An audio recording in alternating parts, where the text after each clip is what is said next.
मुंब्रा के बीचों बीच बन रहा है सबसे लग्जरियस और premium project DZ City. Complete modern amenities और कंप्लीट कनेक्टिविटी देता है आपको डीजेड सिटी। डीजेड सिटी की टीम प्रॉमिस करती है आपको क्वालिटी और on time delivery.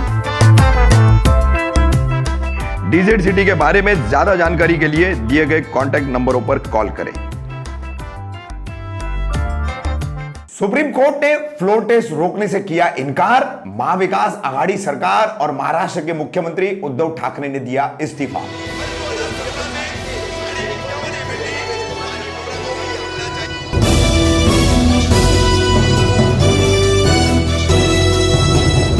Rafiq Kamdar Hindustani reporter में आपका स्वागत है। पिछले लगभग 8 दिनों से महाराष्ट्र में असमंजस की स्थिति बनी हुई थी। महाविकास आघाड़ी की सरकार रहेगी या जाएगी, इसकी कई अटकलें लगाई जा रही थी। कई राजनीतिक विश्लेषक और कानून विशेषज्ञ इस पर अपनी अपनी बातें रख रहे थे। इसी दौरान भाजपा द्वारा जैसे ही गवर्नर भगत सिंह कोश्यारी से मुलाकात की गई, कुछ निर्दलीय विधायकों ने मेल करके सरकार को अपना बहुमत साबित करने की मांग की और उसके बाद राज्यपाल ने जैसे ही आदेश निकाले 30 जून गुरुवार को महाविकास आघाड़ी सरकार को अपना बहुमत साबित करना होगा, फ्लोर टेस्ट देनी होगी, जिसके चलते महाविकास आघाड़ी सरकार शिवसेना की तरफ से सुप्रीम कोर्ट में याचिका दायर की गई। मगर सुप्रीम कोर्ट द्वारा इस याचिका की सुनवाई तो फौरी तौर पर की गई, मगर किसी भी तरह की राहत मुख्यमंत्री उद्धव ठाकरे सरकार की महाविकास आघाड़ी सरकार को नहीं दी गई, जिसके चलते रात 9:30 बजे उद्धव ठाकरे लोगों से मुखातिब हुए, संवाद साधा उन्होंने फेसबुक लाइव के जरिए।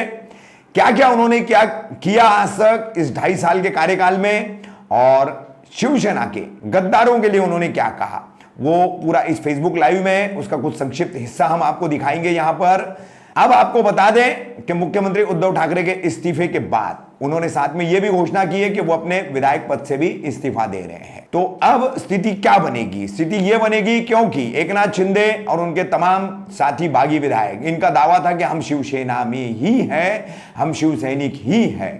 तो अब पार्टी किसकी होगी? ये चुनाव आयोग में एक नई लड़ाई शिवसेना में उद्धव ठाकरे और एकनाथ शिंदे के बीच चलेगी, क्योंकि चुनाव चिन्ह यानी सिंबल जिसके पास होगा वही पार्टी चला पाएगा और इसका फैसला चुनाव आयोग ही करेगा।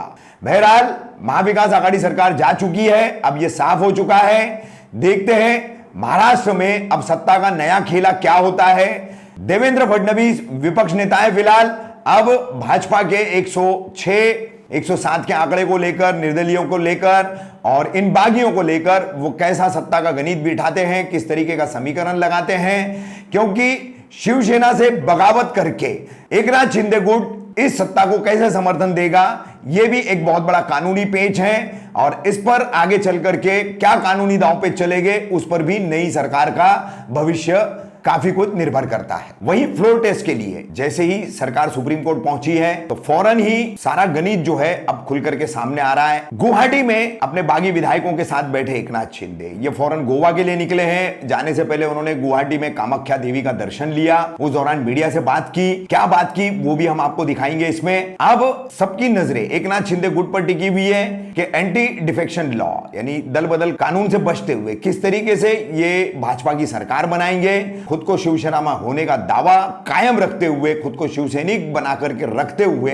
किस तरह से ये पार्टी का व्हिप न मान करके भाजपा की सरकार बनाएंगे, इस पर भी अब सबकी नजरें टिकी हुई है। आपको बता दूं कि इन आने वाले तमाम बागी विधायकों के लिए केंद्र सरकार ने सीआरपीएफ के 2000 जवान जो हैं 2 विशेष विमानों से 29 जून को ही मुंबई पहुंचा दिए हैं। ये पूरी सुरक्षा रखेंगे। पुलिस भी शिवसैनिकों पर कड़ी नजर रखी हुई है कि जैसे ही 30 जून को सुबह ये सारे विधायक शिवसेना के जो बागी हैं ये मुंबई पहुंचेंगे तो इन पर किसी तरह की कोई हरकत न हो, शिवसैनिकों द्वारा कोई आक्रमण न हो, इसका पूरा ध्यान रखा जा रहा है। कुल मिलाकर के अब सत्ता का ये तख्ता पलट वाला खेल जो है 30 जून के बाद आगे कहां जाएगा, किस ओर जाएगा, भाजपा सरकार बना लेगी या फिर दल बदल कानून के इस पेंच में फिर से एकनाथ शिंदे अपने विधायकों के साथ फंसेंगे, ये स्पष्ट होगा।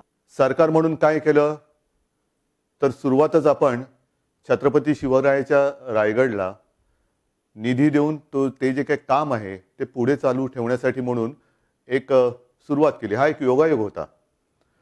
नंतर जे इतकी वर्ष आम्ही बोलत होतो शेतकऱ्यांना कर्जमुक्त त्या माझ्या बळीराजाला कर्जमुक्त केलं. आता सुद्धा पीक विमा योजनेची जे बीड पॅटर्न आहे ते सुद्धा आपण करून घेतलंय.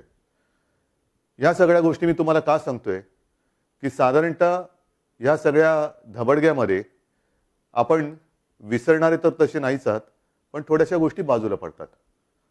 आज सुद्धा मंत्रिमंडळाची बैठक झाली आणि मला विशेष समाधान आहे. एक आयुष्य सार्थकी लागलं तशी एक माझी भावना आहे. ती म्हणजे स्वतः शिवसेना प्रमुखांनी जे नाव शहराला ठेवलं औरंगाबादला संभाजीनगर, त्या संभाजीनगर जिल्ह्याला औरंगाबाद जिल्ह्याला संभाजीनगर हे नाव आज आपण दिलेलं आहे. त्याचबरोबरीने उस्मानाबादला धाराशिव हे नाव दिलेलं आहे. तसंच जिथे मी लहानाचा मोठा झालो आणि आता तर मी मुख्यमंत्री, जे सरकारी कर्मचारी अहोरात्र मेहनत करतात, काम करतात, त्यांना वांद्रे वसाहत जी आहे तिथेच त्यांचं हक्काचं घर मिळावं म्हणून भूखंड सुद्धा आज मंजूर केलेले आहे. आपण अशा अनेक गोष्टी आपण करत आलेलो आहोत. पण म्हणतात ना की एखादी गोष्ट चांगली चालू असली तर त्याला दृष्ट लागते. आता ही कोणाची दृष्ट लागली हे आपण जाणताच. पण आज मला विशेषतः शरद पवार साहेब आणि सोनियाजी आणि त्याचबरोबर काँग्रेस आणि राष्ट्रवादी यातील सर्व माझ्या सहकाऱ्यांना खास धन्यवाद द्यायचे आहेत. आज सुद्धा मला आनंद एका गोष्टीचा झाला, त्या नामांतराचा मी तुम्हाला सांगितलं. पण खेद एका गोष्टीचा झाला, दुःख एका गोष्टीचं वाटलं की ह्या ठरावाच्या वेळेला मंत्रिमंडळाच्या बैठकीमध्ये मी, आदित्य, अनिल परब आणि सुभाष देसाई केवळ फक्त 4 शिवसेनेचे मंत्री होते. बाकी सगळे मंत्री तुम्ही जाणता. आणि हा ठराव मांडल्यानंतर काँग्रेस असो वा राष्ट्रवादी काँग्रेस एका अक्षराने त्याला विरोध केला नाही आणि तातडीने त्याला मंजुरी दिली. म्हणून मी त्यांना सुद्धा धन्यवाद देतोय. हे सगळ्यांनी विशेष लक्षात ठेवायला पाहिजे. म्हणजे ज्यांनी आतापर्यंत ते करायला हवं होतं, करून घ्यायला पाहिजे होतं, ते राहिले नामानिराळे, दूर राहिले. पण ज्यांचा विरोध आहे असं भासवलं जात होतं ते सोबत राहिले. आज मी हे आपल्याशी बोलतोय, हे मनापासून बोलतोय. नेहमीच मी आपल्याशी मनापासून बोलतोय. शिवसेनेला 56 वर्ष झाली. 19 जूनला वर्धापन दिन झाला. लहानपणापासून मी शिवसेना काय आहे हे नुसतं बघत नाही तर अनुभवत आलेलो आहे. साधी साधी माणसं, कोण रिक्षावाले, कोण टपरीवाले, अगदी तुम्हाला आश्चर्य वाटेल काही हातबट्टीवाले सुद्धा, त्यांना शिवसेना प्रमुखांनी चांगल्या मार्गावरती आणलं. नगरसेवक बनवलं, महापौर बनवलं, आमदार बनवलं, खासदार झाले, मंत्री झाले. मोठी झाली माणसं मोठी झाली. आणि मोठी झाल्यानंतर ज्यांनी आपल्याला मोठं केलं त्यांनाच विसरायला लागली. ज्यांना आजपर्यंत मोठं केलं, ज्यांना सत्ता आपल्याकडे आल्यानंतर जे काय देता येणं शक्य होतं ते सगळं दिलं, आज सुद्धा ज्यांना जे देता येईल ते सगळं दिलं, ती लोक नाराज. आणि गेले 4-5 दिवस म्हणजे मी मातोश्रीला आल्यानंतर सातत्याने मातोश्रीला लोक येत आहेत, महिला येत आहेत, पुरुष येत आहेत, युवक येत आहेत, साधी साधी माणसं. साहेब काळजी करू नका, आम्ही तुमच्या सोबत आहोत, तुम्ही फक्त लढा, आम्ही सोबत आहोत. कमाल आहे. म्हणजे ज्यांना दिलं ते नाराज आणि जे नाही दिलं त्यांना ते हिमतीने सोबत आहेत. ह्याला म्हणतात माणुसकी, याला म्हणतात शिवसेना, याला म्हणतात शिवसैनिक. आणि हेच जे आपलं नातं आहे त्या नात्याच्या जोरावरच शिवसेना ही आजपर्यंत मजबूत उभी राहिलेली आहेत. अनेक आव्हानं आली, ती आव्हानं या साध्या साध्या लोकांच्या साथीने सोबतीने शिवसेना परतवत आलेली आहे. की माझ्या विरोधामध्ये कोण आहेत, किती आहेत, मला त्याच्यात अजिबात रस नाही.